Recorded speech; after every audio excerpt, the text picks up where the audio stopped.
It is notable that this is the highest among all the major economies. This is in spite of the massive slowdown globally caused by COVID-19 and the war. The Indian economy is therefore on the right track, and despite a time of challenges, heading towards a bright future. Today, as Indians stand with their head held high and the world appreciates India's achievements and successes, we are sure that elders who had fought for India's independence will, with joy, bless us in our endeavors going forward as well. Our focus on wide-ranging reforms and sound policies implemented through Sabka Prayas, resulting in Jan Bhagidari and targeted support to those in need, helped us perform well in trying times. India's rising global profile is because of the several accomplishments: unique world-class digital public infrastructure, example, Aadhaar, CoWIN and UPI, COVID vaccination drive in unparalleled scale and speed, proactive role in frontier areas such as achieving the climate-related goals, Mission Life and National Hydrogen Mission. During the COVID-19 pandemic, we ensured that no one goes to bed hungry with a scheme to supply free food grains to over 80 crore persons for 28 months. Continuing our commitment to ensure food and nutritional security, we are implementing from 1st January 2023 a scheme to supply free food. नमस्कार, आप देख रहे हैं India news Uttar Pradesh Uttarakhand. मैं हूं आपके साथ में ऋतु तोमर। वीडियो की शुरुआत करेंगे बड़ी खबर के साथ। तो आपको बता दें कि इस वक्त एक बड़ी खबर आ रही है। संसद में पेश हुआ 2023-24 का बजट। तो संसद में पेश हुआ 2023-24 का बजट और साथ ही आपको बता दें कि बजट से बहुत सी उम्मीदें आम आदमी को। देखने वाली बात होगी कि बजट में क्या कुछ होगा, क्योंकि पिटारा अब खुल चुका है और धीरे धीरे करके वो सब कुछ सामने आएगा जिसको लेकर तमाम तरह के कयास और तमाम तरह की उम्मीदें जताई जा रही थी। Kutumbakam. We are steering an ambitious, people-centric agenda to address global challenges and to facilitate sustainable economic development. The government's efforts since 2014 have ensured for all citizens a better quality of life and life of dignity. The per capita income has more than doubled to 1.97 lakh rupees. In these 9 years, the Indian economy has increased in size from being 10th to 5th largest in the world. We have significantly improved our position as well as a well-governed and innovative country with a conducive environment for business as reflected in several global indices. We have made a significant progress in many sustainable development goals. The economy has become a lot more formalized as reflected in the EPFO membership, more than doubling to 27 crore and rupees 7,400 crore digital payments of 126 lakh crore rupees through UPI in 2022. The efficient implementation of many schemes, universalization of targeted benefits has resulted in inclusive development.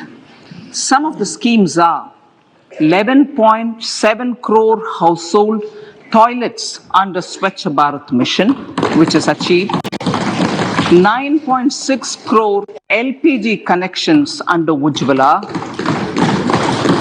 220 crore COVID vaccination of 102 people,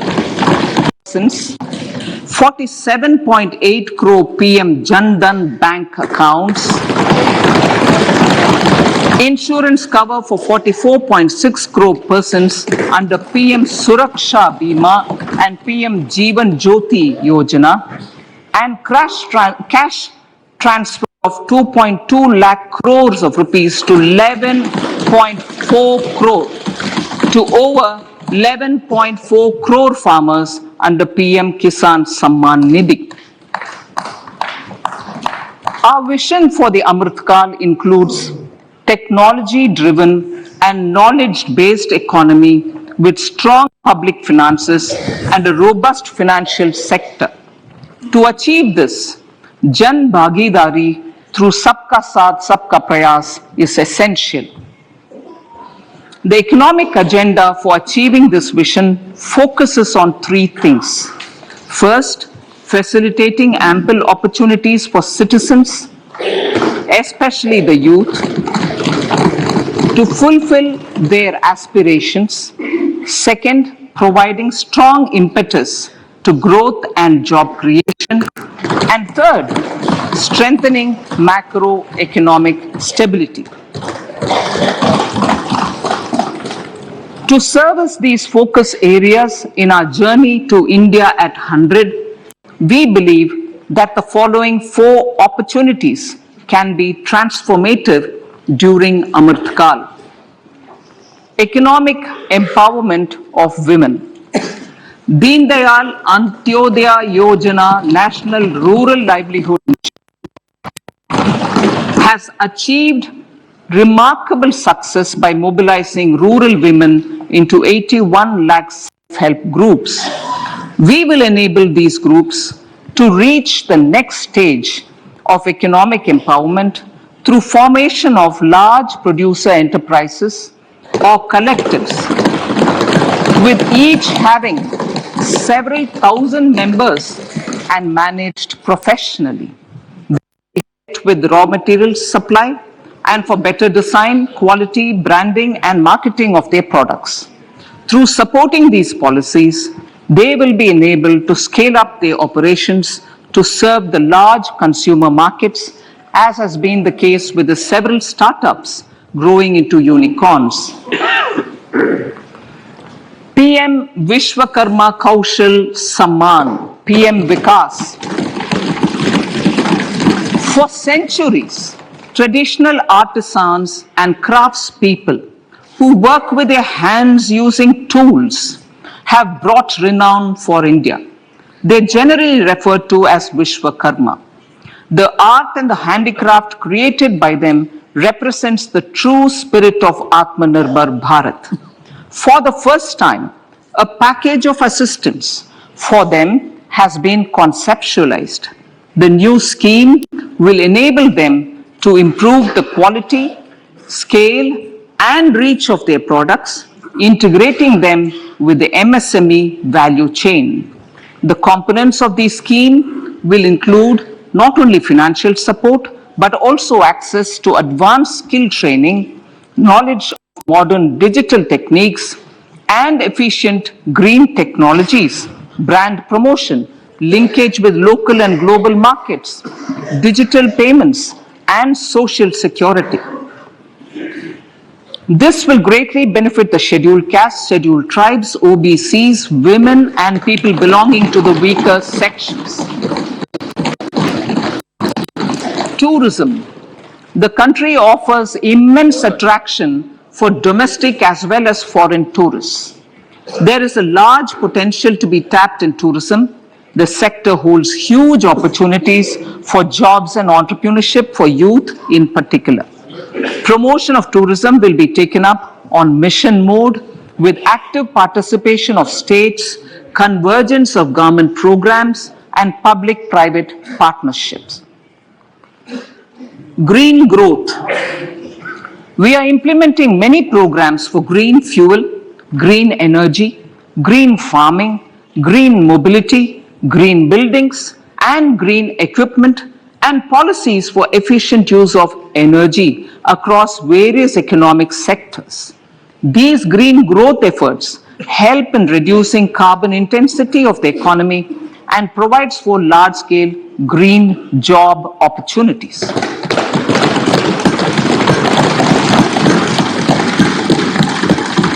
Priorities of this budget. The budget adopts the following 7 priorities. They complement each other and act as the Saptarishi guiding us through the Amritkal.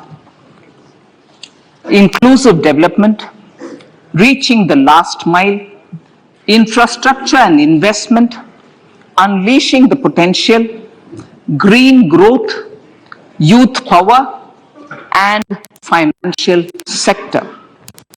I now speak on the priority number 1, inclusive development.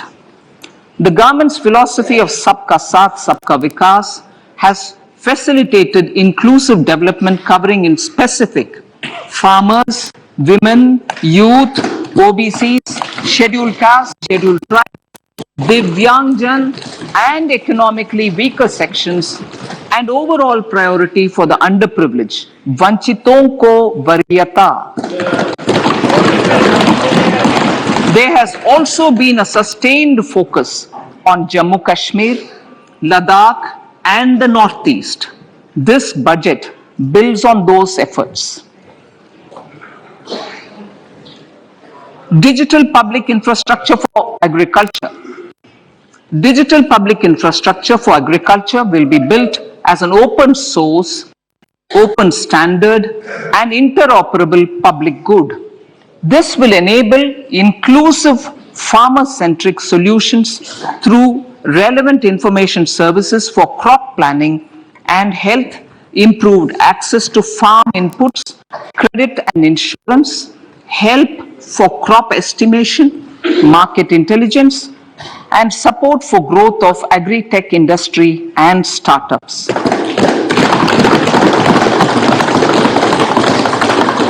An agriculture accelerator fund. An agriculture accelerator fund will be set up to encourage agri startups by young entrepreneurs in rural areas. The fund will aim at bringing innovative and affordable solutions for challenges faced by farmers.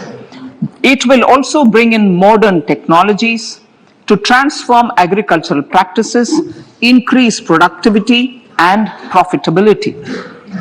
To enhance the productivity of extra long staple cotton, we will adopt a cluster-based and value chain approach through public-private partnerships. This will mean collaboration between farmers, state and industry for input supplies, extension services and market linkages. We will launch an Atmanirbhar Clean Plant program to boost availability of disease-free, quality planting material for high-value horticultural crops at an outlay of 2,200 crores. Global hub for millets, which are Sri Anna. India is the forefront. India is at the forefront of popularizing millets, whose consumption furthers nutrition, food security, and welfare of farmers, said the Honorable Prime Minister. We are the largest producer and second largest exporter of Sri Anna in the world. We grow several types of Sri Anna, such as Sri Anna Jowar, Sri Anna Ragi, Sri Anna Bajra, Sri Anna Kutu, Ramdana, Kangni, Kutni, Kutki, Kodo, China, and Sama. These have a number of health benefits and have been an integral part of our food for centuries. I acknowledge with pride the huge service done by small farmers in contributing to the health of fellow citizens by growing these Sri Anna.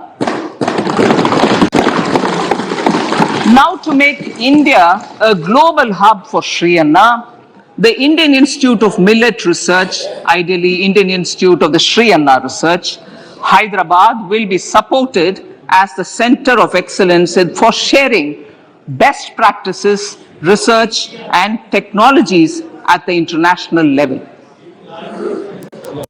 The agricultural credit target will be increased to 20 lakh crores with focus on animal husbandry, dairy and fisheries. We will launch a new sub-scheme of PM Matsya Sampada Yojana, which is an existing scheme, but we'll launch a new sub-scheme with targeted investment of 6,000 crores to further enable activities of fishermen, fish vendors, and micro and small entrepreneurs, improve value chain efficiencies, and expand the market.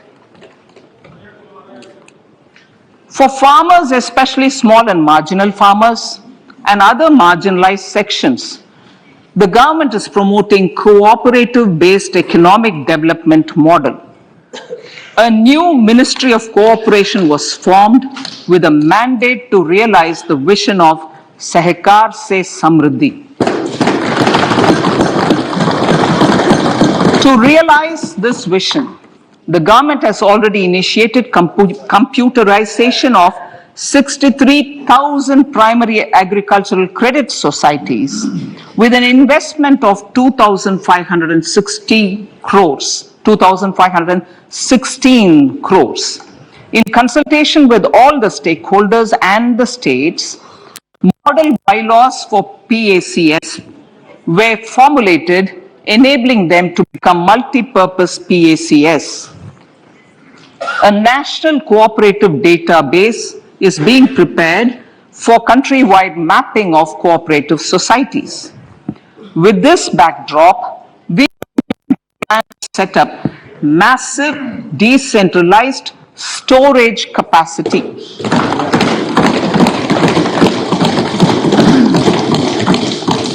This will help farmers store their produce and realize remunerative prices through sale at appropriate times. The government will also facilitate setting up of a large number of multi-purpose cooperative societies, primary fishery societies, and dairy cooperative societies in uncovered panchayat and villages in the next 5 years.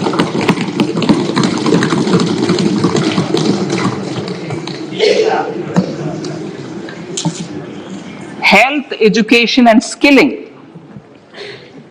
157 new nursing colleges will be established in co-location with the existing 157 medical colleges established since 2014. A mission to eliminate sickle cell anemia by 2047 will be launched. It will entail awareness creation, universal screening of 7 crore people in the age group of 0 to 40 years in affected tribal areas, and counseling through collaborative efforts of central ministries and state governments. Facilities in select ICMR labs, Indian Council for Medical Research labs, will be made available for research by public and private medical college faculty and private sector R&D teams for encouraging collaborative research and innovation. A new program to promote research and innovation in pharmaceuticals will be taken up through centers of excellence. We shall also encourage industry to invest in research and development in specific priority areas. Dedicated multidisciplinary courses for medical devices will be supported in existing institutions to ensure availability of skilled manpower for futuristic medical technologies, high-end manufacturing, and research. Teachers training. Teachers training will be re-envisioned through innovative pedagogy, curriculum transaction, continuous professional development, dipstick surveys, and ICT implementation. The District Institute of Education and Training will be developed as vibrant institutes of excellence for this purpose.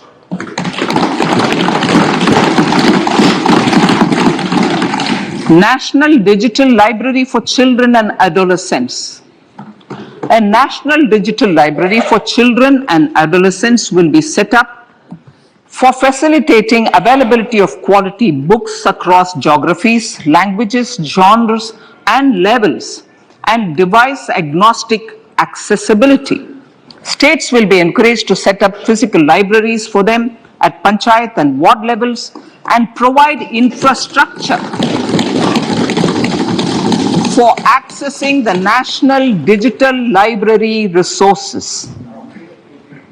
Additionally, to build a culture of reading and to make up for pandemic time learning loss, the National Book Trust, the Children's Book Trust, and other sources will be encouraged to provide and replenish non-curricular titles in regional languages and in English to these physical libraries. Collaboration with NGOs that work in literacy will also be a part of this initiative to inculcate financial literacy.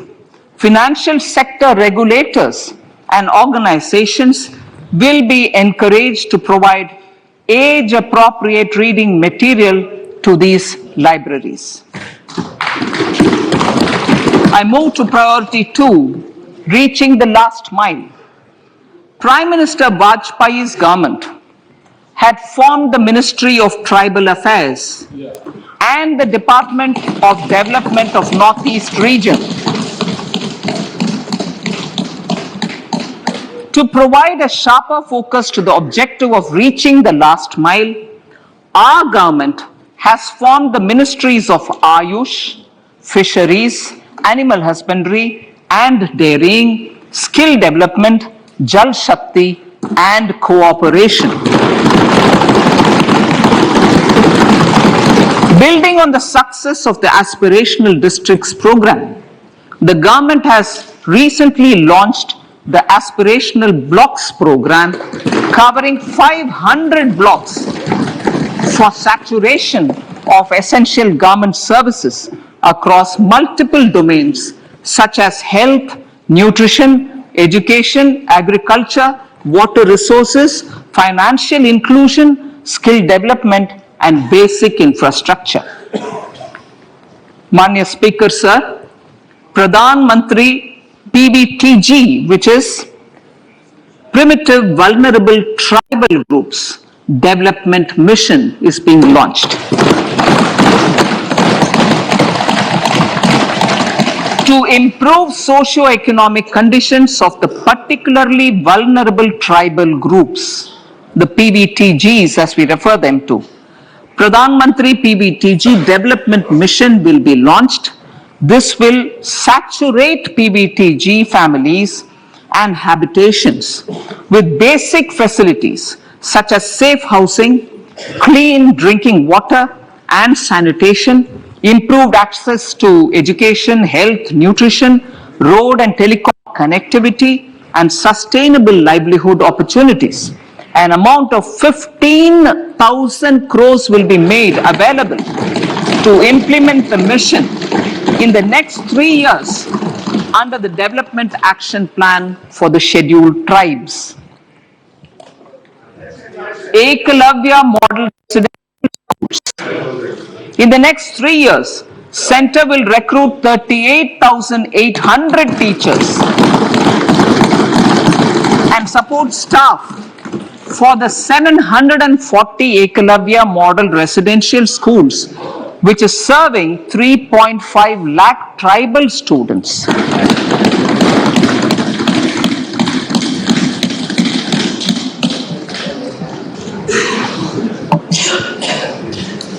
In the drought-prone central regions of Karnataka, central assistance of 5,300 crore will be given to Upper Bhadra project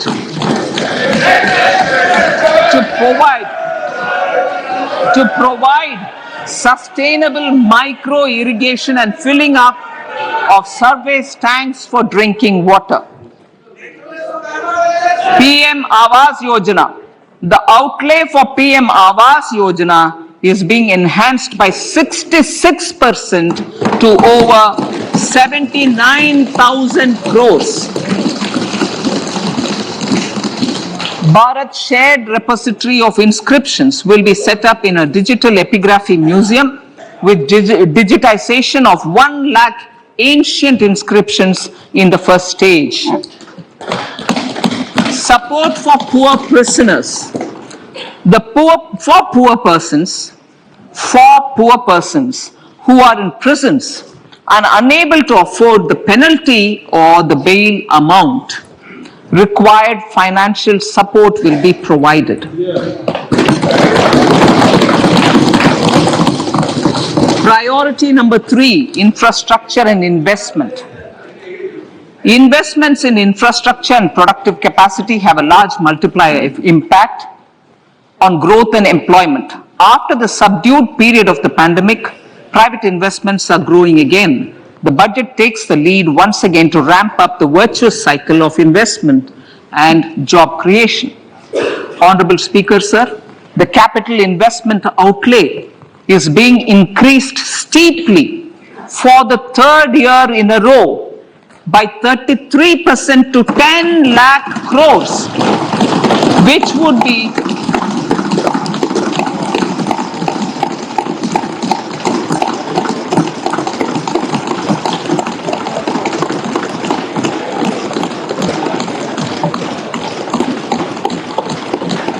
which would be 3.3% of GDP. This will almost be 3 times the outlay made in 2019-20.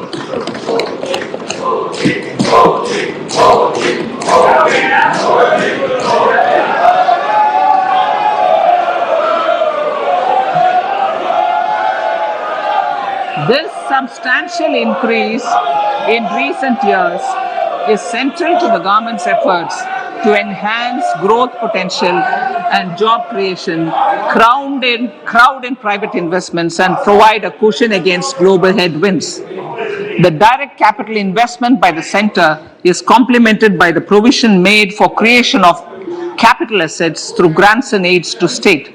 The effective capital expenditure of the center is budgeted at 13.7 lakh crore rupees, which will be 4.5% of GDP.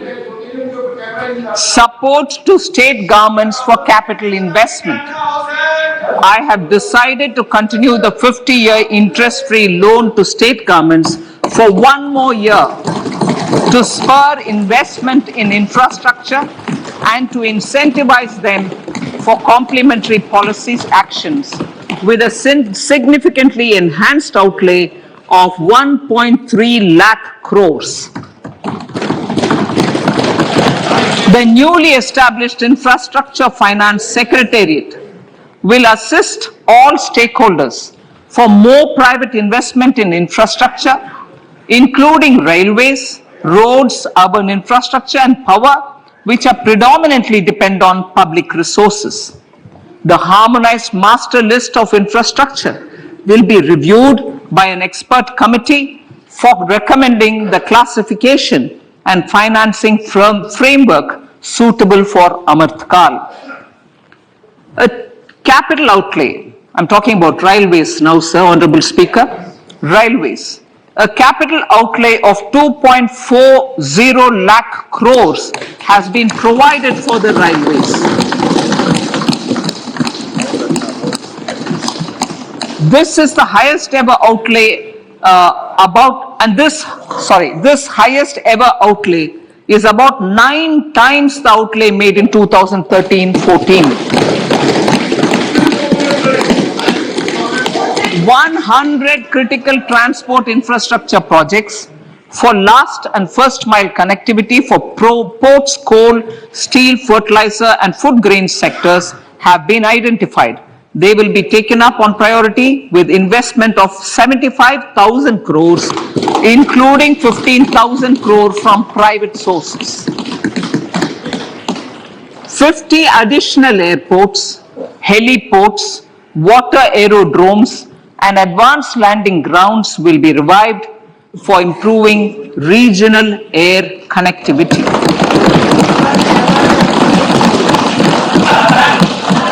Sustainable cities for tomorrow.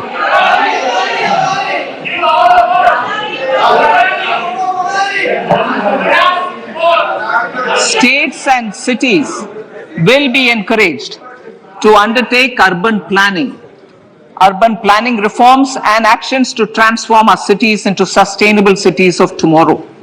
This means efficient use of land resources, adequate resources for urban infrastructure, transit-oriented development, enhanced availability and affordability of urban land and opportunities for all. Through property tax governance reforms and ring-fencing user charges on urban infrastructure, cities will be incentivized to improve their creditworthiness for municipal bonds. Like the RIDF, an Urban Infrastructure Development Fund will be established through use of priority sector lending shortfall. This will be managed by the National Housing Bank and will be used by public agencies to create urban infrastructure in Tier 2 and Tier 3 cities. States will be encouraged to leverage resources from the grants of the 15th Finance Commission as well as existing schemes to adopt appropriate user charges while accessing the UIDF. We expect to make available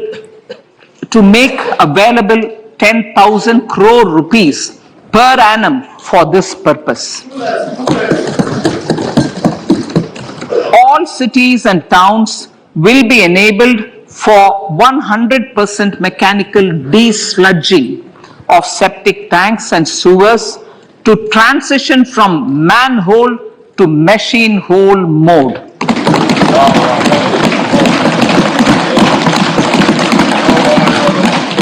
Enhanced focus will be provided for scientific management of dry and wet waste. Honorable Speaker, sir, our Prime Minister had said, good governance is the key to a nation's progress. Our government is committed to providing a transparent and accountable administration which works for the betterment and welfare of common citizens. Mission Karma Yogi. Under Mission Karma Yogi, center, states and the union territories are making and implementing capacity building plans for civil servants. The government has also launched an integrated online training platform, I Got Karma Yogi, to provide continuous learning opportunities for lakhs of government employees to upgrade their skills and facilitate people-centric approach. Sir, for enhancing ease of doing business, more than 39,000 compliances have been reduced and more than 3,400 legal provisions have been decriminalized. For furthering the trust-based governance, we have introduced the Jan Vishwas Bill to amend 42 central acts. This budget proposes a series of measures to unleash the potential of our economy. Centers of Excellence for Artificial Intelligence.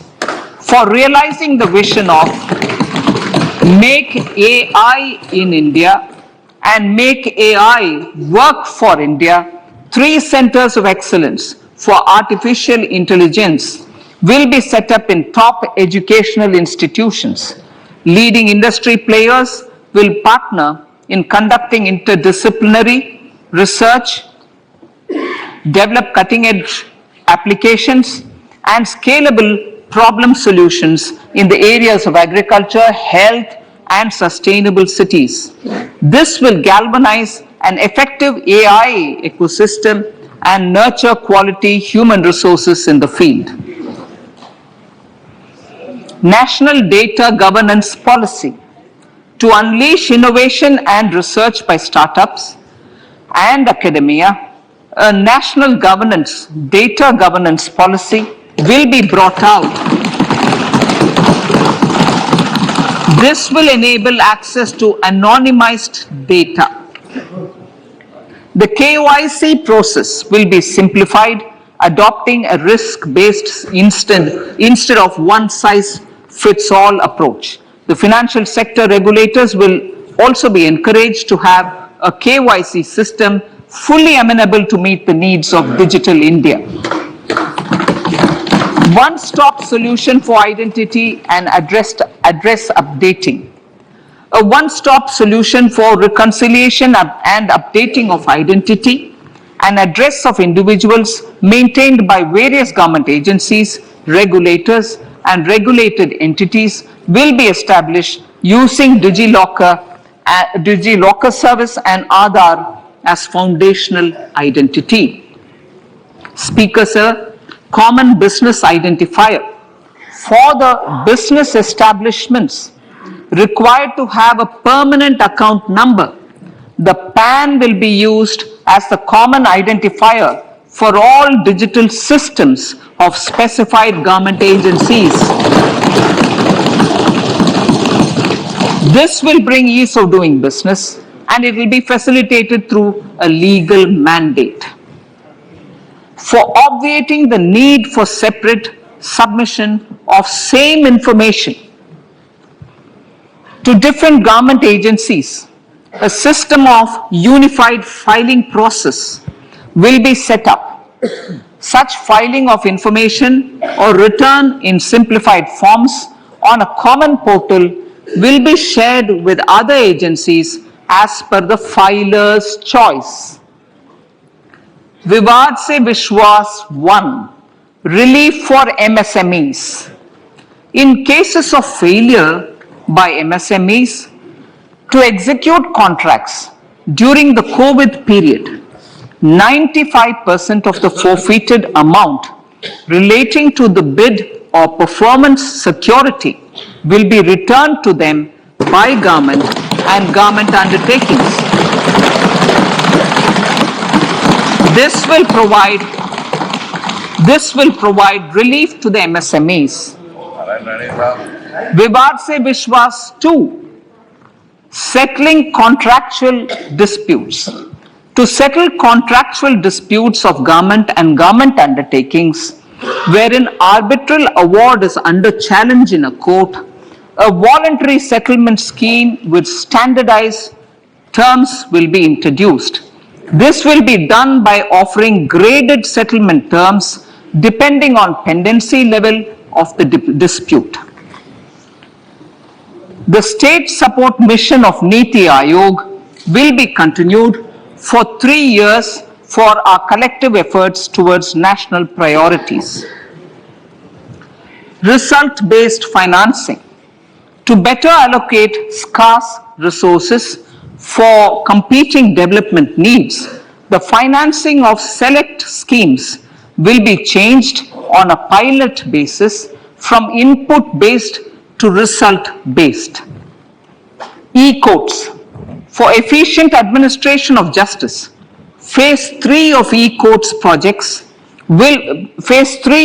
e-courts project will be launched with an outlay of 7,000 crores. Fintech services in India have been facilitated by our digital public infrastructure, including Aadhaar, PM Jan Dhan Yojana, Video, KYC, India Stack, and UPI.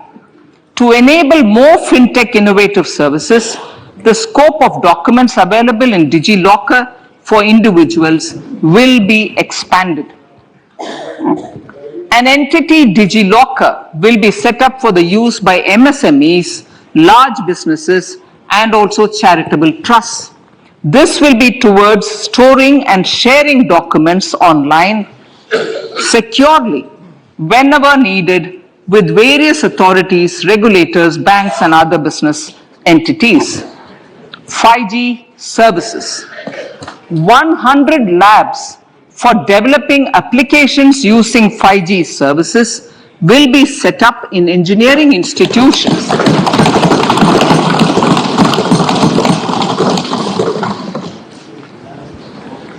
To realize a new range of opportunities, business models, and employment potential.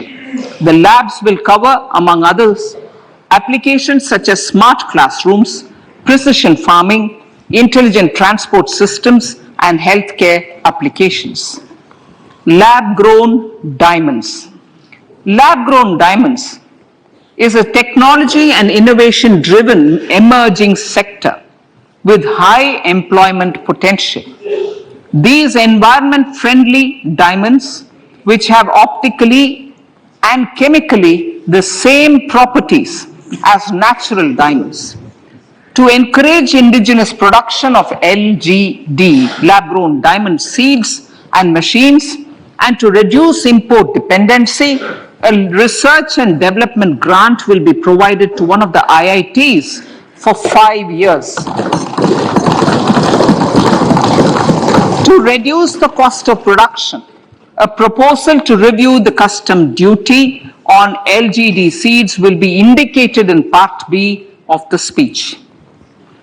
I come to the fifth priority, Honorable Speaker, sir, green growth. Honorable Prime Minister has given a vision for life or lifestyle for environment to spur a movement of environmentally conscious lifestyle.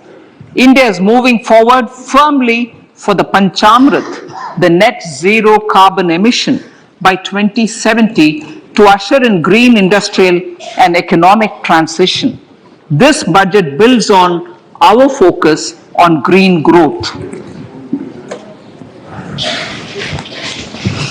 The recently launched National Green Hydrogen Mission, with an outlay of 19,700 crores, will facilitate transition of the economy to low carbon intensity, reduce dependence on fossil fuel imports, and make the country assume technology and market leadership in this sunrise sector. Our target is to reach an annual production of 5 MMT by 2030. Energy transition. This budget provides for 35,000 crores for priority capital investment towards energy transition and net zero objectives and energy security by Ministry of Petroleum and Natural Gas. To steer the economy on sustainable development path, battery energy storage systems with capacity of 4,000 MWH will be supported with viability gap funding. A detailed framework for pumped storage projects will also be formulated. Renewable energy evacuation. The interstate transmission system for evacuation and grid integration of 13 gigawatt renewable energy from Ladakh will be constructed with investment of 20,700 crores, including central support of 8,300 crores. Green credit program. For encouraging behavioral change, a green credit program will be notified under the Environment Protection Act. This will incentivize environmentally sustainable and responsive actions by companies, individuals, and local bodies, and help mobilize additional resources for such activities. PM Program for Restoration, Awareness, Nourishment, and Amelioration of Mother Earth, PM Pranam, will be launched to incentivize states and union territories to promote alternative fertilizers and balanced use of chemical fertilizers. Go Bardhan scheme, 500 new waste to wealth plants under Go Bardhan, galvanizing organic bio-agro resources done. Go Bardhan scheme will be established for promoting circular economy. These will include 200 compressed biogas plants, including 75 plants in urban areas and 300 community or cluster-based plants at a total investment of 10,000 crores. I will refer to this in part B also. In due course, a 5% CBG mandate will be introduced for all organizations marketing natural and biogas. For collection of biomass and distribution of biomanure, appropriate fiscal support will also be provided. Bharatiya Prakritik Kheti Bio Input Resource Centers. Over the next 3 years, we will facilitate 1 crore farmers to adopt natural farming. For this, Honorable Speaker, 10,000 bio input resource centers will be set up, creating a national level distributed micro fertilizer and pesticide manufacturing network. Mishti.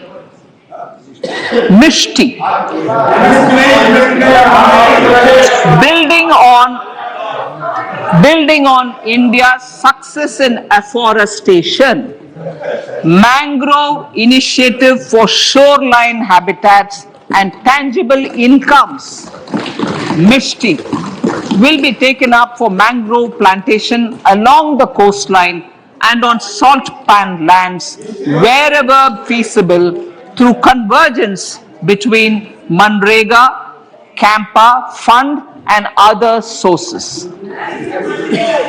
Amrit Dharohar. Wetlands are vital ecosystems which sustain biological diversity. In his latest Mann Ki Baat, the Prime Minister said, now, I quote, now the total number of Ramsar sites in our country has increased to 75, whereas before 2014, there were only 26, unquote. Local communities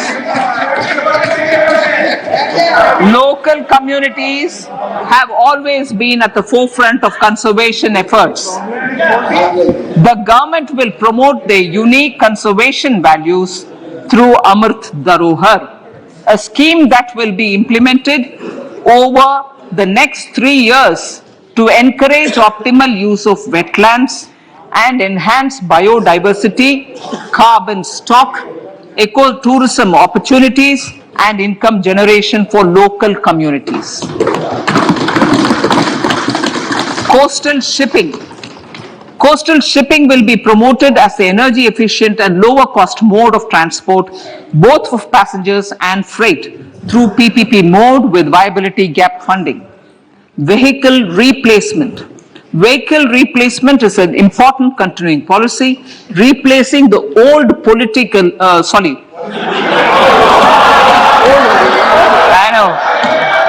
replacing,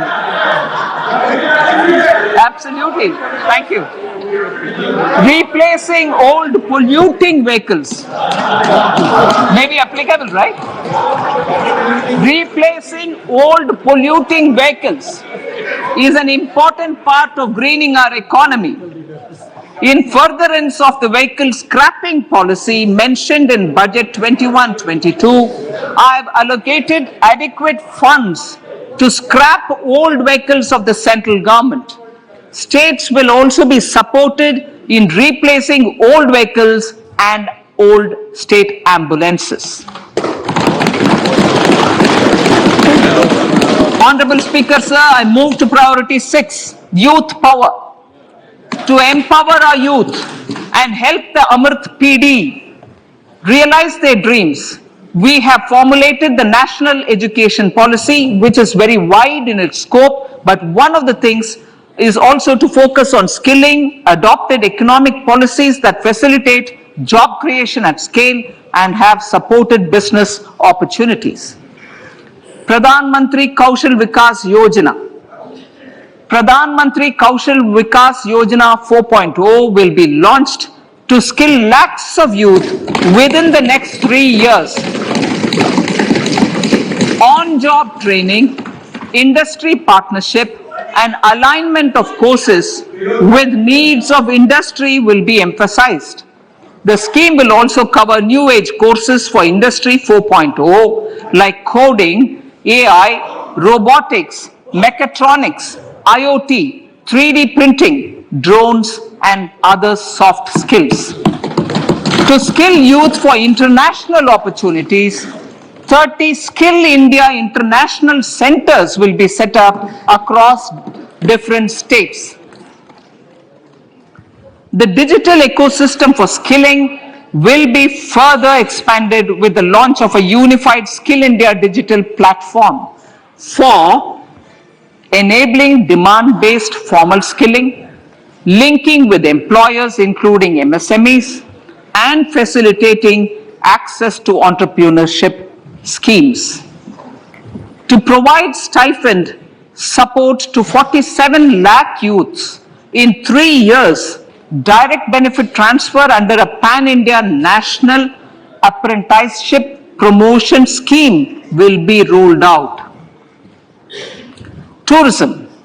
Honorable Speaker, sir, with an integrated and innovative approach, at least 50 destinations will be selected through challenge mode. In addition to aspects such as physical connectivity, virtual connectivity, tourist guides, high standards for food streets, and tourist security, all the relevant aspects would be made available on an app to enhance tourist experience. Every destination would be developed as a complete package. The focus of development of tourism would be on domestic as well as foreign tourists.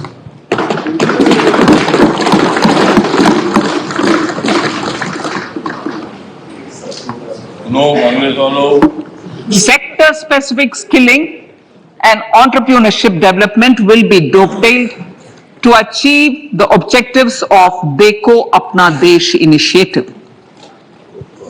This was launched as an appeal by the Honorable Prime Minister to the middle class to prefer domestic tourism over international tourism. The integrated development of theme-based tourist circuits, the Swadesh Darshan scheme, was also launched. Under the Vibrant Villages program, tourism infrastructure and amenities will be facilitated in border villages. Unity Mall. States will be encouraged to set up a Unity Mall in their state capital or most prominent tourism center or the financial capital for promotion and sale of their one district, one product and GI products and other handicraft products, and for providing space for such products of all other states as well. Sir, priority number 7, financial sector.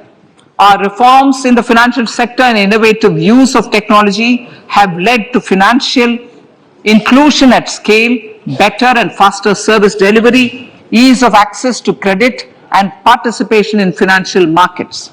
This budget proposes to further these measures. Credit guarantee for MSMEs. Last year, I proposed revamping of the credit guarantee scheme for the MSMEs.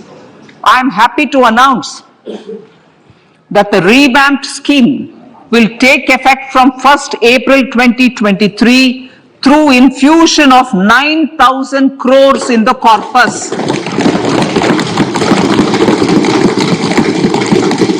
This will enable additional collateral-free guaranteed credit of 2 lakh crores of rupees Further, the cost of credit will be reduced by about 1%. A national financial information registry will be set up to serve as the central repository of financial and ancillary information. This will facilitate efficient flow of credit, promote financial inclusion, and foster financial stability. A new legislative framework will govern this credit public infrastructure and will be designed in consultation with the RBI. To meet the needs of Amritkal and to facilitate optimum regulation in the financial sector, public consultation, as necessary and feasible, will be brought to the process of regulation making and issuing subsidiary directions. To simplify, to ease, and to reduce cost of compliance, financial sector regulators will be requested to carry out a comprehensive review of existing regulations. For this, they will consider suggestions from public and regulated entities. Time limits to decide the application under various regulations will also be laid down. Honorable Speaker, sir, to enhance business activities in GIFT IFSC, the following measures will be taken.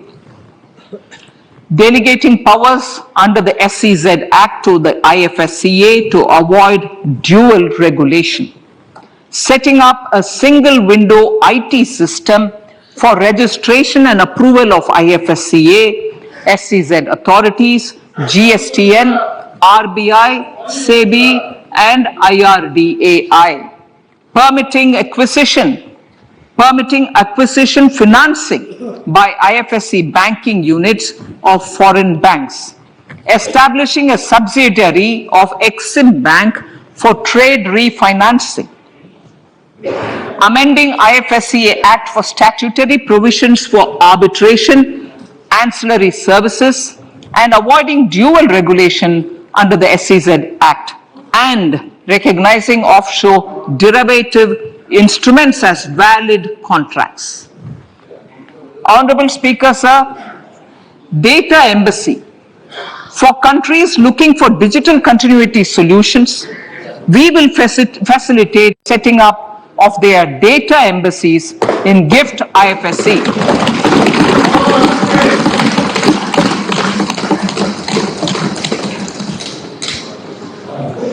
Improving governance and investor protection in banking sector.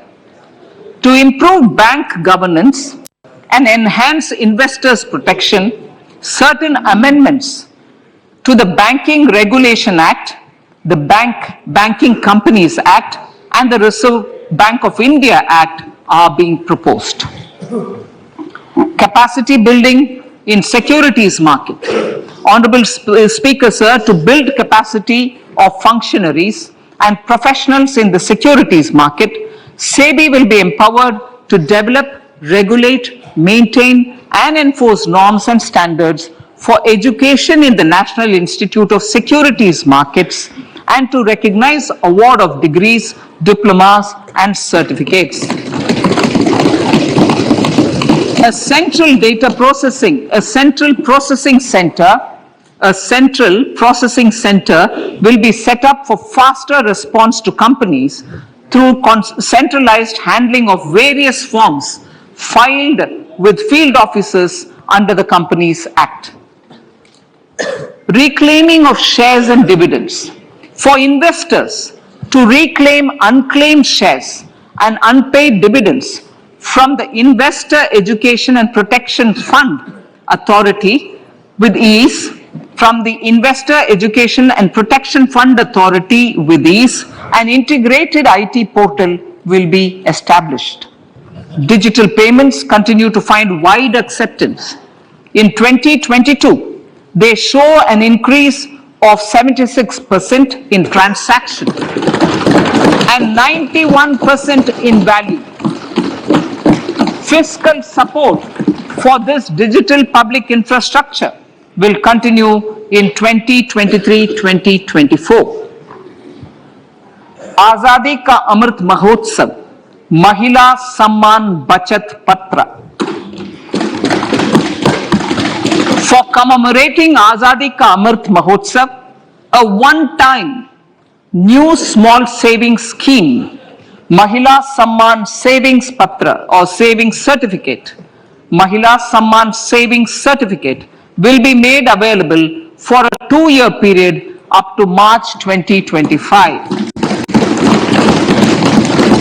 This will offer deposit facility up to 2 lakh in the name of a woman or girls for a tenor of 2 years at fixed interest rate of 7.5% with partial withdrawal option. Senior citizens. The maximum deposit limit for senior citizens savings scheme will be enhanced from 15 lakh to 30 lakhs of rupees. The maximum deposit limit for monthly income account scheme will be enhanced from 4.5 lakh to 9 lakh for single account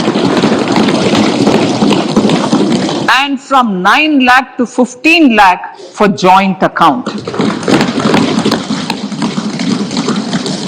Honorable Speaker, sir, fiscal management. 50 years interest-free loan to states.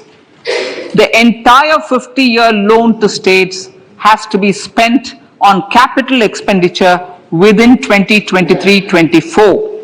Most of this will be at the discretion of the states, but a part will be conditional on states increasing their actual capital expenditure. Parts of the outlay will also be linked to or allocated for the following purposes: scrapping old government vehicles, urban planning reforms and actions, financing reforms in urban local bodies to make them credit-worthy for municipal bonds, housing for police personnel above or as part of the police station, constructing unity malls, children and adolescent libraries and digital infrastructure, and state share of capital expenditure of central schemes. Honorable Speaker, sir, fiscal deficit of states. States will be allowed a fiscal deficit of 3.5% of GSDP, of which 0.5% will be tied to power sector reforms. Revised estimates 2022 to 2023. The revised estimate, Honorable Speaker, sir, of the total receipts other than borrowing is 24.3 lakh crores, of which the net tax receipts are 20.9 lakh crores.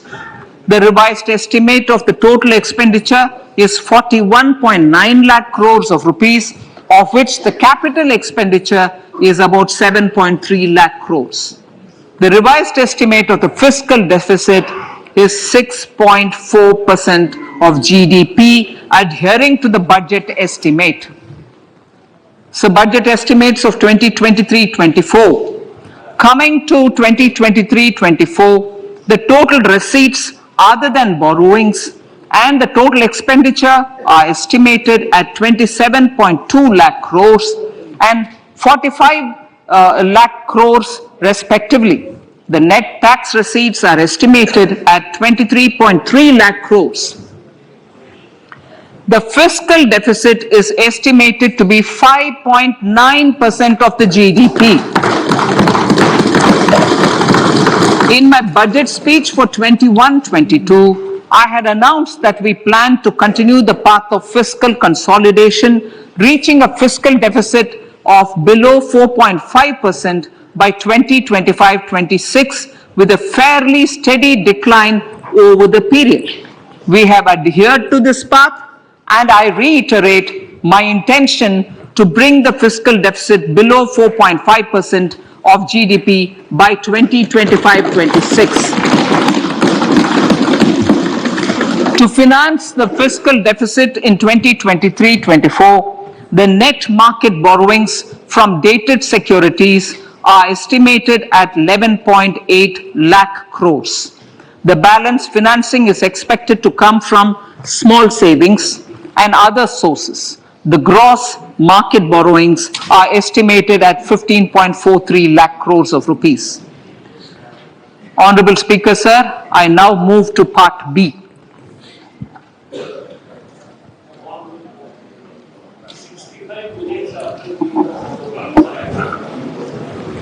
Indirect taxes.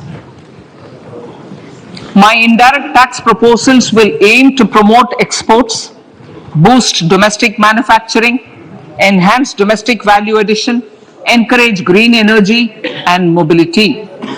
A simplified tax structure with fewer tax rates helps in reducing compliance burden and improving tax administration. I propose to reduce the number of basic customs duty rates on goods other than textiles and agriculture from 21 to 13. As a result, there are minor changes in the basic custom duties, cesses and surcharges on some items including toys, bicycle, automobiles and naphtha. Green mobility. To avoid cascading of taxes on blended compressed natural gas, I propose to exempt excise duty on GST paid compressed biogas contained in it. To further provide impetus to green mobility, customs duty exemptions is being extended to import of capital goods and machinery required for manufacture of lithium-ion cells for batteries used in electrical vehicles as well. Electronics. As a result of various initiatives of the government, including phased manufacturing program, mobile phone production in India has increased from 5.8 crore units valued at about 18,900 crore in 2014-15 to 31 crore units valued at 2,75,000 crore in the last financial year. To further deepen domestic value addition in manufacturing of mobile phones, I propose to provide relief to customs duty. I propose to provide relief in customs duty on import of certain parts and inputs like camera lens and continue the concessional duty on lithium-ion cells for batteries for another year. Similarly, to promote value addition in manufacture of televisions, I propose to reduce the basic customs duty on parts of open cells of TV panels to 2.5%. Electrical. To rectify inversion of duty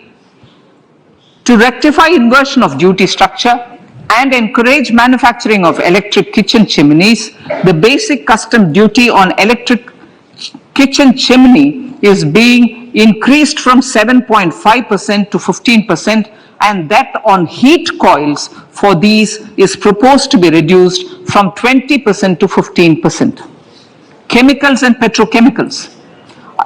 Denatured ethyl alcohol is used in chemical industry. I propose to exempt basic customs duty on it. This will also support the ethanol blending program and facilitate an endeavor for energy transition. Basic customs duty is also being reduced on acid grade fluorospar from 5% to 2.5% to make the domestic fluorochemicals industry competitive. Further, the basic customs duty on crude glycerine for use in manufacture of epichlorohydrin is proposed to be reduced from 7.5% to 2.5%.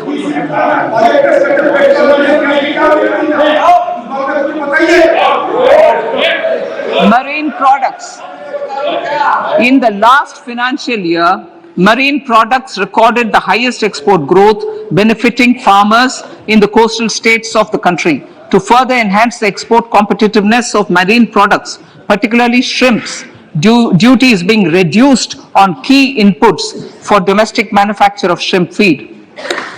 India is a global leader, as I said in Part A, in cutting and polishing of natural diamonds, contributing about 3/4 of the global turnover by value. With the depletion of deposits of natural diamonds, the industry is moving towards lab-grown diamonds, and it holds huge promise. To seize this opportunity, I propose to reduce the basic customs duty on seeds used in their manufacture. Custom duties on door or dore and bars of gold and platinum were increased earlier this fiscal. I propose to increase the duties on articles made therefrom to enhance the duty differential. I also propose to increase the import duty on silver doors, bars and articles to align them with that on gold and platinum. To facilitate availability of raw materials for the steel sector, exemptions from basic custom duty on raw materials for manufacture of CRGO steel, ferrous scrap and nickel cathode is being continued. Similarly, the concessional BCD of 2.5% on copper scrap is also being continued to ensure the availability of raw materials for secondary copper producers who are mainly in the MSME sectors. Compounded rubber. The basic custom duty rate on compounded rubber is being increased from 10% to 25% or 30 kg, whichever is lower, at par with that of natural rubber other than latex to curb circumvention of duty. Cigarettes. National calamity contingent duty on specified cigarettes was last revised 3 years ago. This is proposed to be revised upwards by about 16%. Direct taxes. I now come to my direct tax proposals. Honorable Speaker, these proposals aim to maintain continuity and stability of taxation, further simplify and rationalize various provisions to reduce the compliance burden, promote the entrepreneurial spirit, and provide tax relief to citizens. It has been constant endeavor of the Income Tax Department to improve taxpayer services by making compliance easy and smooth. Our taxpayers portal received a maximum of 72 lakh returns in a day, processed more than 6.5 crore returns this year. Average processing period reduced from 93 days in financial year 13-14 to 16 days only now. And 45% of the returns were processed within 24 hours. We intend to further improve this, roll out the next generation common IT return form for taxpayer convenience, and also plan to strengthen the grievance redressal mechanism. MSMEs and professionals. MSMEs are growth engines of our economy. Micro enterprises with turnover up to 2 crore of rupees and certain professionals with turnover of up to 50 lakh rupees can avail the benefit of presumptive taxation. I propose to provide enhanced limits of 3 crore and 75 lakh respectively to the taxpayers whose cash receipts are no more than 5%. Whose cash receipts are no more than 5%. Moreover, to support MSMEs in timely receipt of payments, I propose to allow deduction for expenditure incurred on payments made to them only when payment is actually made. Cooperation. Cooperation is a value to be cherished. In realizing our Prime Minister's goal for Sehkar Se Samriddhi and his resolve to connect the spirit of cooperation with the spirit of Amrit Kal, in addition to the measures proposed in Part A, I have a slew of proposals for the cooperation sector. First, new cooperatives that commence manufacturing activities till 2024 31st March shall get the benefit of a lower tax rate of 15% as is presently available to new manufacturing companies.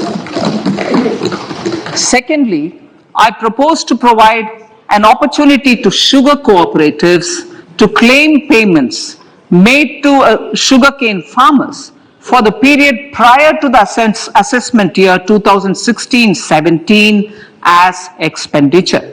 This is expected to provide them a relief of almost 10,000 crores.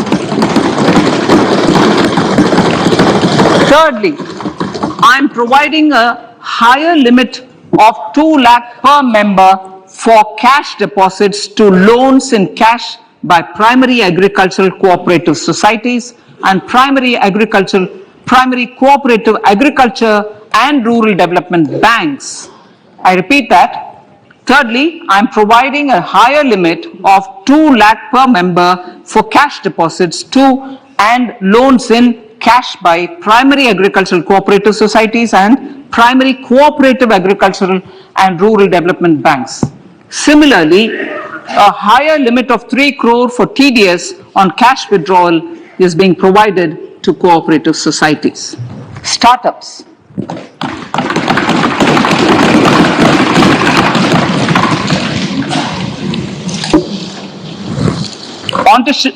Entrepreneurship is vital for a country's economic development. We have taken a number of measures for startups and they have borne results. India is now the third largest ecosystem for startups globally and ranks second in innovation quality among middle-income countries. I propose to extend the date of incorporation for income tax benefits to startups from 31/3/2023 to 31/3/2024. I further propose to provide the benefit of carry forward of losses on change of shareholding of startups from 7 years of incorporation to 10 years.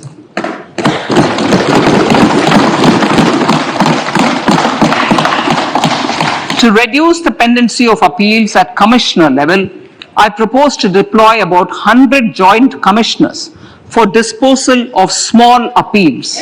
We shall also be more selective in taking up cases for scrutiny of returns already received this year.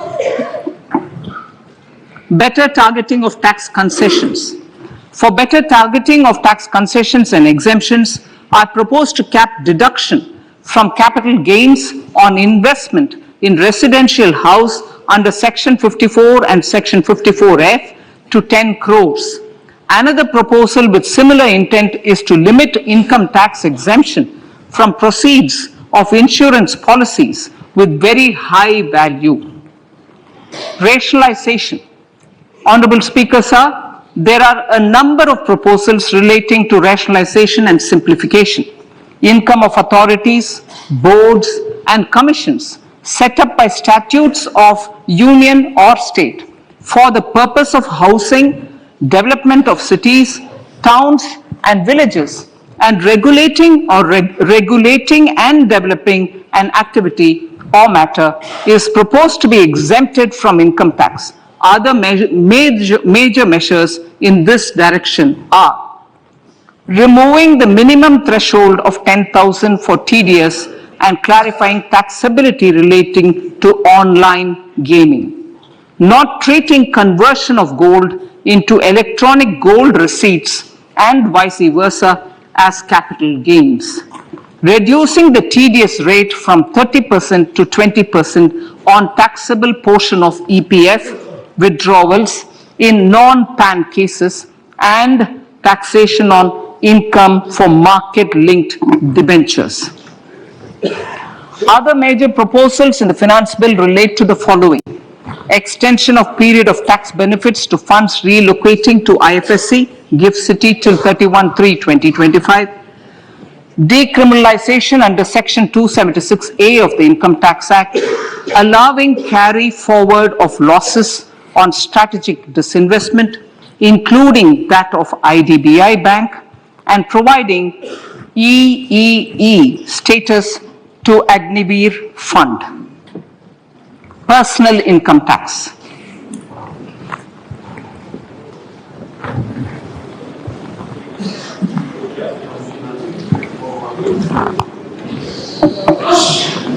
Now I come to what everyone is waiting for. Personal income tax. I have 5 major announcements to make in this regard. These primarily benefit our hard-working middle class. The first one concerns rebate. Currently, those with income up to 5 lakh do not pay any income tax in both old and new regimes. I propose to increase the rebate limit to 7 lakhs in the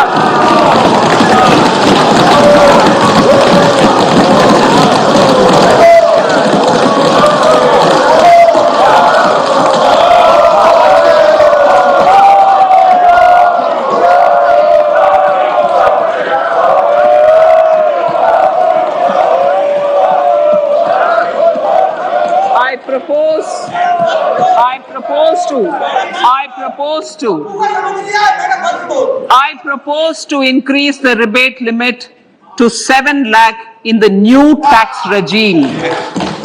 Thus, persons in the new tax regime with income up to 7 lakhs will not have to pay any tax at all. The second proposal relates to middle class individuals. I had introduced in the year 2020 the new personal income tax regime with 6 income slabs starting from 2.5 lakh. I propose to change the tax structure in this regime by reducing the number of slabs to 5 and increasing the tax exemption limit to 3 lakhs. The new tax rates are 0 to 3 lakh, nil. 3 to 6 lakhs, 5%. 6 to 9 lakhs, 10%. 9 to 12 lakh, 15%. 12 to 15 lakhs, 20%. And above 15 lakhs, 30%. This will provide major relief to all taxpayers in the new regime. An individual with an annual income of 9 lakhs will be required to pay only 45,000 rupees. This is only 5% of his or her income. It is a reduction of 25% on what he or she is required to pay now. That is 60,000. So in the place of 60,000, it is now only 45,000. Similarly, an individual with an income of 15 lakh rupees would be required to pay only 1.5 lakh or 10% of his income or her income, a reduction of 20% from the existing liability of 1,87,500 rupees. My third proposal is for the salaried class and the pensioners, including family pensioners, for whom I propose to extend the benefit of standard deduction to the new tax regime. Each salaried person with an income of 15.5 lakh rupees or more will thus stand to benefit by 52,500 rupees. My fourth announcement in personal income tax is regarding the highest tax rate, which in our country is 42.74%. This is among the highest in the world. I propose to reduce the highest surcharge. Rate from 37% to 25% in the new tax regime.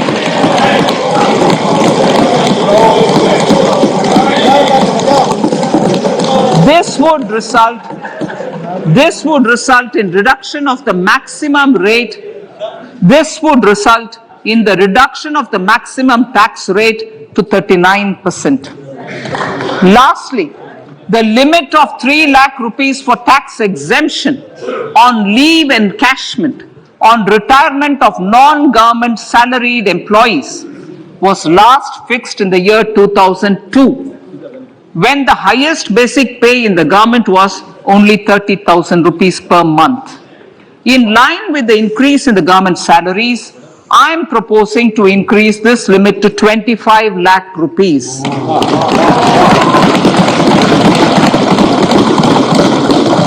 We are also making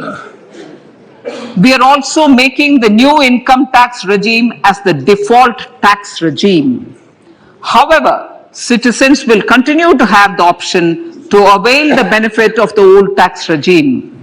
Apart from these, I am also making some other changes as given in the annexure. As a result of these proposals, revenue of about 38,000 crore to 37,000 crore in direct taxes and rupees 1,000 crore in indirect taxes will be foregone, while revenue of about 3,000 crore will be additionally mobilized. Thus, the total revenue foregone is about 35,000 crores annually. Honorable Speaker, sir, with these words, I commend the budget to this august House.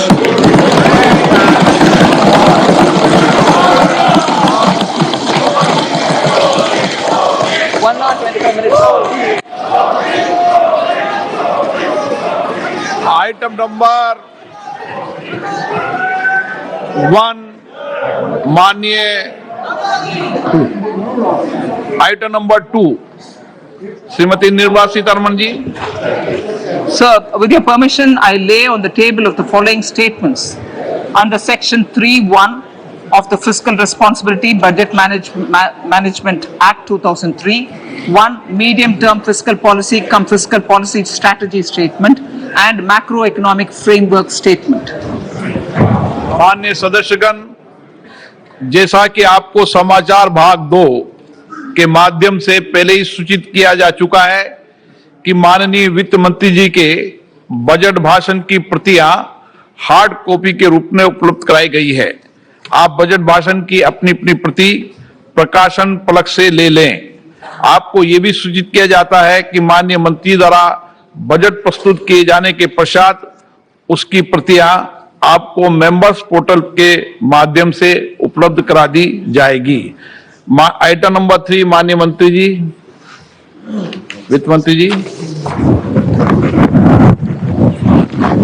Sir, with your permission, I rise to move for leave to introduce the Finance Bill 2023. प्रश्न ये कि विधेयक को पुनर्स्थापित करने की अनुमति प्रदान की जाए। जो सदस्य इसके पक्ष में हाँ गए, जो सदस्य विरोध में ना गए, मेरे विचार में निर्णय हाँ वालों के पक्ष में, हाँ वालों के पक्ष में माननीय मंत्री जी विधेयक को पुनर्स्थापित करें। Sir, I introduce the bill. सभा की कार्रवाई कल गुरुवार दिनांक 2 फरवरी 2023 को प्राप्त 11 बजे तक के लिए स्थगित की जाती है।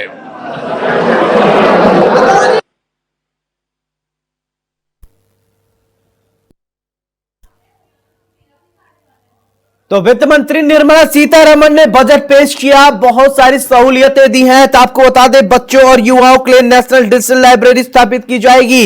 इसके अलावा पशुपालन, डेयरी और मत्स्य पालन पर आपको बता दें कि तमाम तरीके की सुविधाएं वित्त मंत्री ने दिया है। और पीएम आवास योजना का फंड बढ़ाया जाएगा। पहचान पत्र के तौर पर पैन को मान्यता दी जाएगी।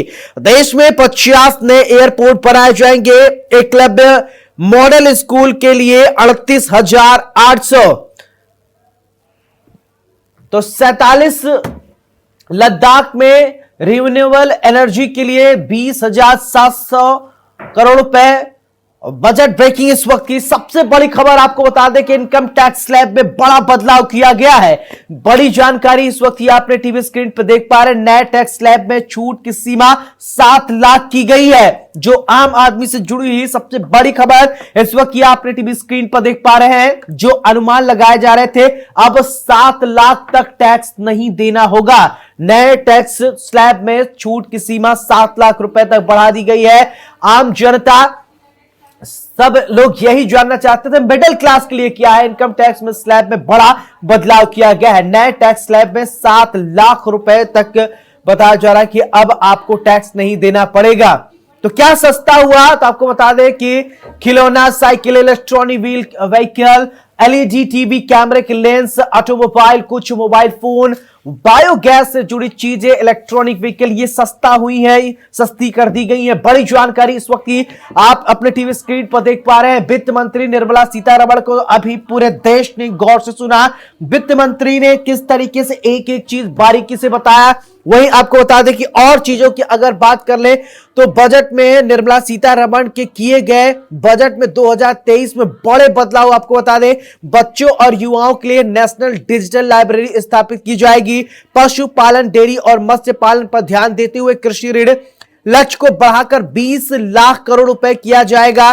कृषि से जुड़े स्टार्टअप को प्राथमिकता दी जाएगी। 2014 से बने मौजूदा 157 मेडिकल कॉलेजों के साथ कोलेशन करके 157 नए नर्सिंग कॉलेज स्थापित किए जाएंगे। इसके अलावा प्रधानमंत्री आवास योजना के खर्च में 66% बढ़ाकर 79,000 करोड़ रुपए से अधिक किया जा रहा है। अगले 3 सालों में सरकार आदिवासी छात्रों को समर्थन देने वाले 740 एकलव्य मॉडल स्कूलों के लिए 38,800 शिक्षकों और सहायक कर्मचारियों की नियुक्ति करेगी। देश में 50 नए एयरपोर्ट बनाए जाएंगे।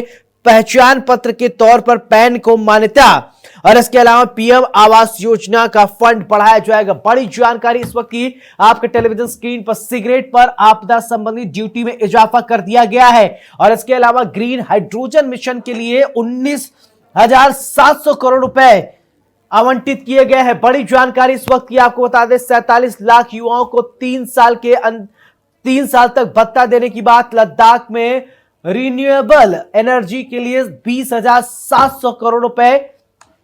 बड़ी जानकारी, बजट ब्रेकिंग इस वक्त आपने टीवी स्क्रीन पर देख पा रहे हैं। जो कल से लगातार कयास लगाए जा रहे थे, तमाम बातें वित्त मंत्री निर्मला सीतारमण ने अपने इस संबोधन के दरमियान कही हैं। बड़ी जानकारी इस वक्त आपने टीवी स्क्रीन पर देख पा रहे हैं।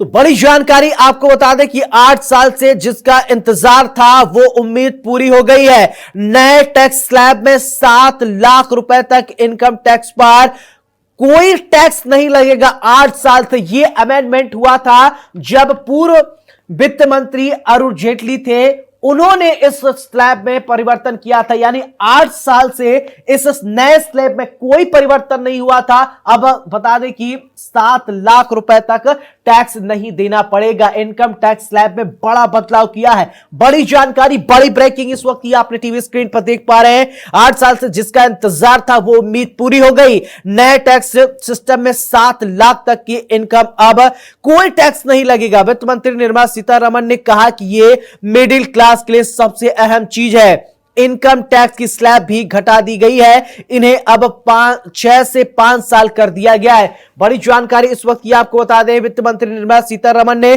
कृषि, शिक्षा, गरीबों के लिए अहम ऐलान किया है। सुधार के गंभीर कदमों का जिक्र किया है और इस दौरान एक मजेदार लम्हा भी सामने आया है। स्क्रैप पॉलिसी का जिक्र कर रही थी। पहले कहा कि ओल्ड पॉलिटिकल व्हीकल हटाए जाएंगे, फिर बोली कि सॉरी ओल्ड पॉलिटेड व्हीकल हटाए जाएंगे। ये थोड़ा एक अलग मूवमेंट देखने को मिला। कुछ अलग बातें आपको बता दूं, रेलवे के लिए 2.40 लाख करोड़ रुपए का बजट दिया गया है। इन्वेस्टमेंट खर्च को 33% बढ़ाकर 10 लाख करोड़ रुपए किया जा रहा है। सीनियर सिटीजन के लिए सेविंग अकाउंट में रखे जाने वाले रकम की लिमिट 4.5 लाख रुपए बढ़ाकर 9 लाख रुपए की जाएगी। बड़ी जानकारी इस वक्त आपने टीवी स्क्रीन पर देख पा रहे हैं। वहीं महिलाओं से जुड़ी बता दें कि महिला सम्मान बचत पत्र योजना शुरू होगी और इसमें महिलाओं को 2 लाख रुपए की बचत पर सालाना 7.5% ब्याज मिलेगा।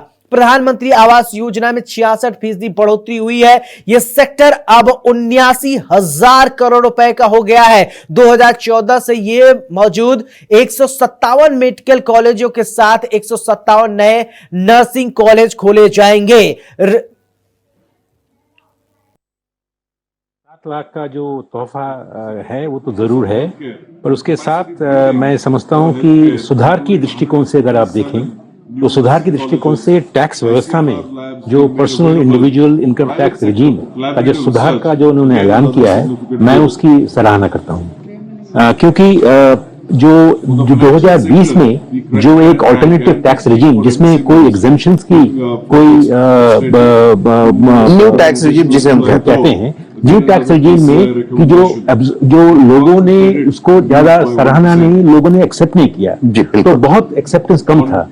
तो मैं ये समझता हूं कि आज की जो ऐलान किया गया है वो एक ऐसा एक अनाउंसमेंट है जिससे कि लोग अब ये नए टैक्स रिजीम में आ सकते हैं, थोड़ी दिलचस्पी दिखाएंगे और वित्त मंत्री का भी कहना है कि ये डिफॉल्ट रिजीम बन गया है अब। तो सरकार का भी इसमें पूरी तरह से इसका सपोर्ट है।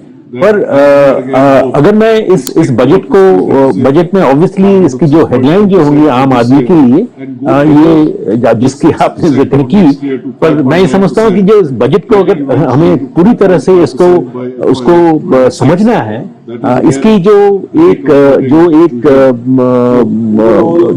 मैक्रो इकोनॉमिक फिलोसॉफी है उसको हमें समझना पड़ेगा।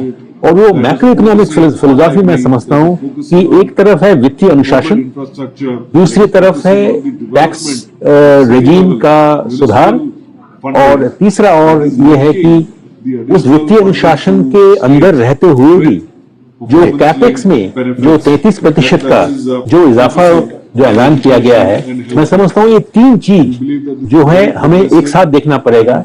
और चौथी चीज जो है आपने जो कहा कि जो टैक्स रिलीफ का है, तो चारों जो स्तंभ जो हैं इस बजट के, उसको हमें पूरी तरह से समझना होगा और पूरी तरह से इसका ऐलान पूरी तरह से इसका एनालिसिस करना पड़ेगा। एक बात मैं कह दूं कि जो टैक्स कलेक्शंस की जो प्रोजेक्शंस की गई हैं,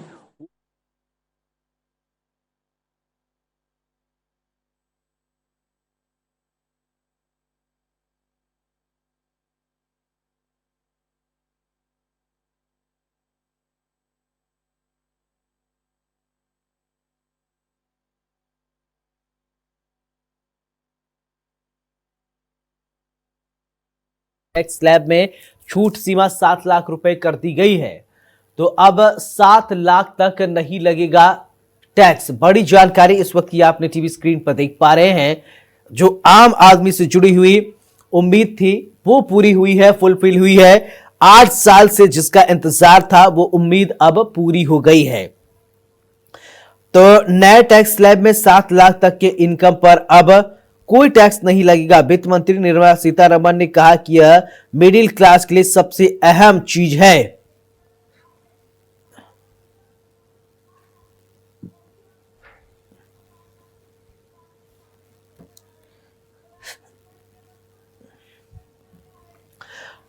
तो नई बड़ी जानकारी इस वक्त की बजट से जुड़ी हुई ब्रेकिंग न्यूज हम आपको बता रहे हैं। 7 लाख तक बताया जा रहा है कि नए टैक्स स्लैब में यह कहा गया है कि 7 लाख तक इनकम पर अब कोई टैक्स नहीं लगेगा। वित्त मंत्री निर्मला सीतारमण ने कहा कि यह मिडिल क्लास के लिए सबसे अहम चीज है। इनकम टैक्स की स्लैब भी घटा दी गई है, इन्हें अब 6 से 5 कर दिया गया है। निर्मला सीतारमण ने कृषि, शिक्षा, गरीबों के लिए अहम ऐलान किए हैं, सुधार के गंभीर कदमों का जिक्र किया है। और इस दौरान कई सारी चीजों में अब शुरुआत में बताया जा रहा है कि अगर रेलवे की बात करें तो रेलवे के लिए